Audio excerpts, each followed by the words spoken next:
Reporter Arvind Kumar Gautam कस्या कुशीनगर। अल्पसंख्यक आयोग के सदस्य बख्शीश अली वारसी का हुआ दौरा। अबुल अंसारी।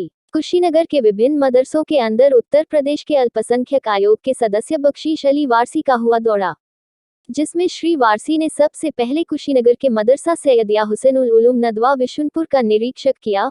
उसके बाद मदरसा मिसबाहुल उलूम पिपरा रज्जब फाजिल नगर का निरीक्षण किया। फिर वहां से मदरसा इस्लामिया मकतब भारतीय ग्राम अहलादपुर फाजिल नगर का भी दौरा किया। फिर वहां से मदरसा मोहम्मदिया फैजे रसूल पिपरा कनक बोर्डर टोला कुशीनगर से जामिया रजिया शमसुल उलूम राजांगा पिपरा कनक के बाद आखिरी दौरा मदरसा कादरिया रजिया सलीमगढ़ कुशीनगर के अंदर हुआ।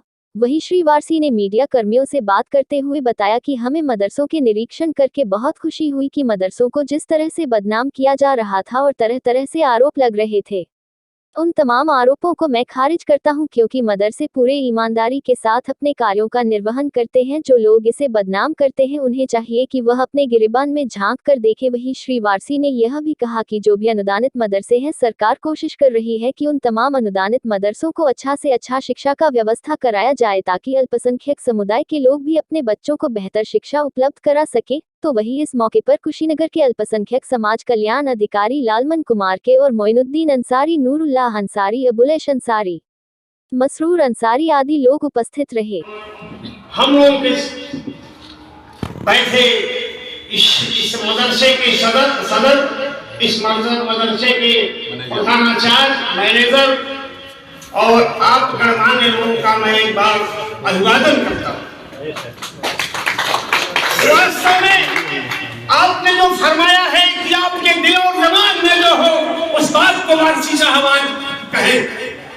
मैं पहले ही क्षमा चाहता हूँ, कहने के पहले माफीनामा पेश करना चाहता हूँ, कहीं आपको किसी तरह की तकलीफ न होनी पाए। जब उन्होंने कहा है इसलिए मैं कह रहा हूँ। मुझे वो 40 वर्ष हो गए इस दल में रहते हुए। देवरिया से कुशीनगर नहीं बना था, गोरखपुर से महाराजगंज नहीं बना था, बस्ती से संत कबीर नगर नहीं बना था। किसी श्रेष्ठ ने मुझे मंत्र दिया, उस मंत्र को मैंने सिरोधार्य किया और उस रास्ते पर चल पड़ा। आज जब मदरसों में मैं जाता हूं या किसी ऐसे जलसों में जाता हूं, मेरी बच्ची पढ़ के गई है, इतनी खूबसूरत पढ़ी, इतनी अच्छी पढ़ी। दोबारा ये लड़का गया है, इतना सुंदर पढ़ा है। आप तो इंशाअल्लाह आपके बहुत ही अच्छा आप अपना पेश करते हैं लोगों के सामने। मुझे बड़ी इसकी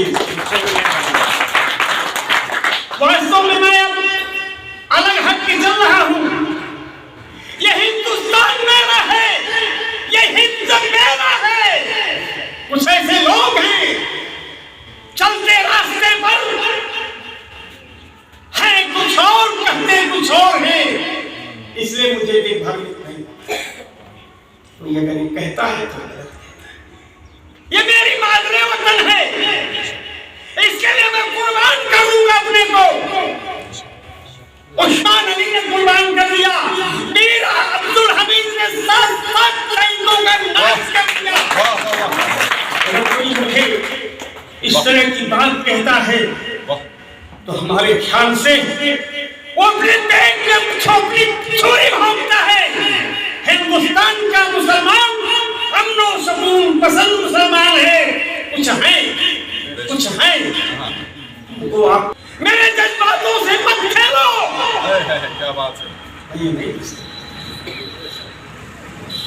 मैं खुदा को भी, हम किसी ने देखा है, भगवान को किसी ने देखा है, खुदा को किसी ने देखा है, पैगंबरों को लोगों ने देखा, सरकार द्वारा मोहम्मद मुस्तफा सल्लल्लाहु अलैहि वसल्लम से लोगों का विश्वास। मैं आपको एक छोटी सी बात बताना चाहता हूँ। मैं आपके सामने कुछ नहीं, मजहब के हिसाब से मैं कुछ नहीं, लेकिन बस सरकार द्वारा मोहम्मद मुस्तफा सल्लल्लाहु अलैहि वसल्लम अपने सहाबियों के साथ, जैसे आज हम लोग कहते हैं, अरे भाई अब्बा मार्निंग वॉक पर गए, प्रातः वो टहल रहे थे, शादियों ने कहा सरकार दो आलम ये खुशबू से मबत्तर हवाएं किधर से आ रही हैं? क्या बात है। शादियों ने कहा है सरकार दो आलम ये खुशबू से मबत्तर हवाएं किधर से आ रही हैं? सरकार दो आलम मोहम्मद मुस्तफा सल्लल्लाहु अलैहि वसल्लम ने कहा ये हिंदुस्तान की तरफ से इतना खूबसूरत वतन पर लांछन लगाने वाले तो अपने मुख को पहले देखो, अपने जुबान को देखो। लेकिन हिंदुस्तान में इतना जरूर गुजारिश करना चाहूंगा, इतना जरूर गुजारिश करना चाहूंगा कि हम हैं, हमारा वतन है, हम कुर्बानियां दिए हैं, देते रहेंगे। लेकिन कुछ ऐसे लोग हैं जिनके फसाद में फंसना बड़ा मैं तो आपके कहने से, क्योंकि ये अल्फाज जो मैं सुना हूं हमारे अल्पसंख्यक कल्याण अधिकारी 2-4 जगहों पर ले गए हैं, ये अल्फाज बहुत ही अल्फाज मैं सुनता क्या था। अब बताएं आप इधर भरा के मंच पर बख्शीश अहमद वारसी क्या बोलेगा? बोलता था, लेकिन ये कहता था अव्वल भी मुसलमान हूं, आखिरी भी मुसलमान हूं, मजहब इस्लाम हूं, लेकिन इसके पहले की हिंदुस्तान। इसलिए हम हिंदुस्तानी हैं और रहेंगे। मेरे दोस्तों, मुझे भी लगती हुई हो, आज भी इसे मैं सुन रहा हूँ, आप लोगों से मुखातिब हूँ, मैं बड़ा भाग्यशाली हूँ। कितना दिन तक तो वनवास में था वो जो भी आज मैं आपको बताऊँ।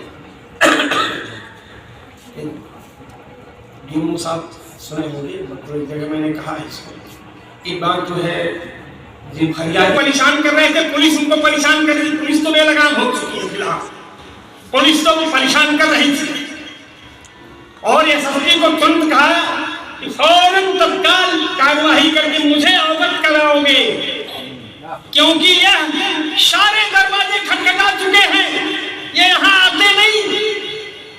जब इनको कहीं न्याय मिला है तब योगी आदित्यनाथ जी के पास आए हैं, इसलिए इस काम को तत्काल करो।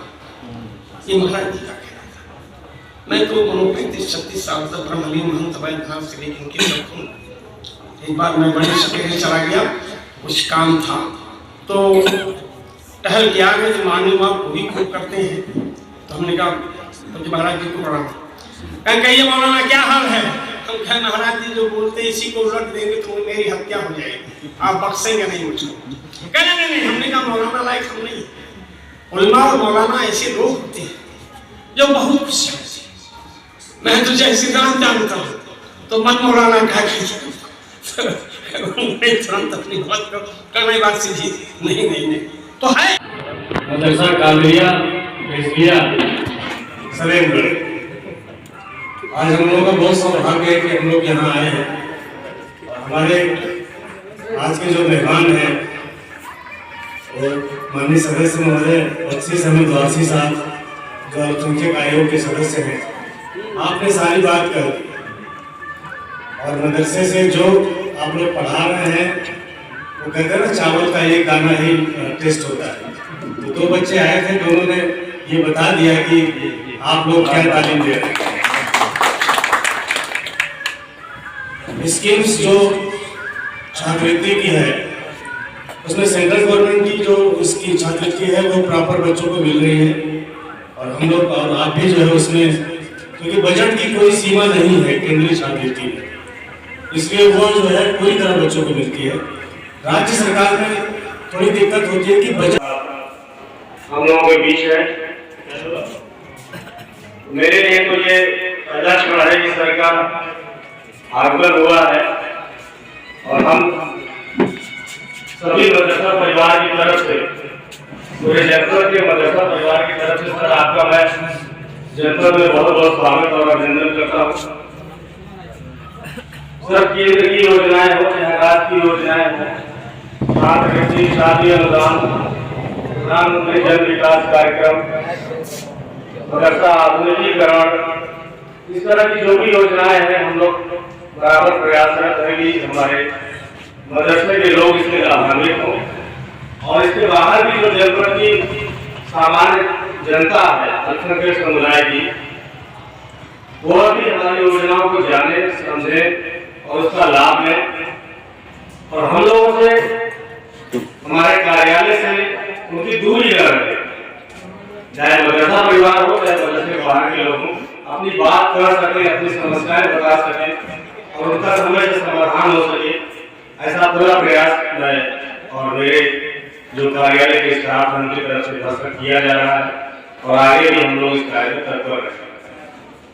आप सब इतने दूर से आए हैं, मैं चाहूंगा कि हमारे मदरसे के जो सामाजिक बनाना चाह रहे हैं, शिक्षक हैं, मैनेजमेंट कमेटी के लोग हैं, सर उनको आप अपना मार्गदर्शन करें और मुझे भी, ताकि हम लोग आगे भी अच्छे से अपनी योजनाओं को लागू करें। सर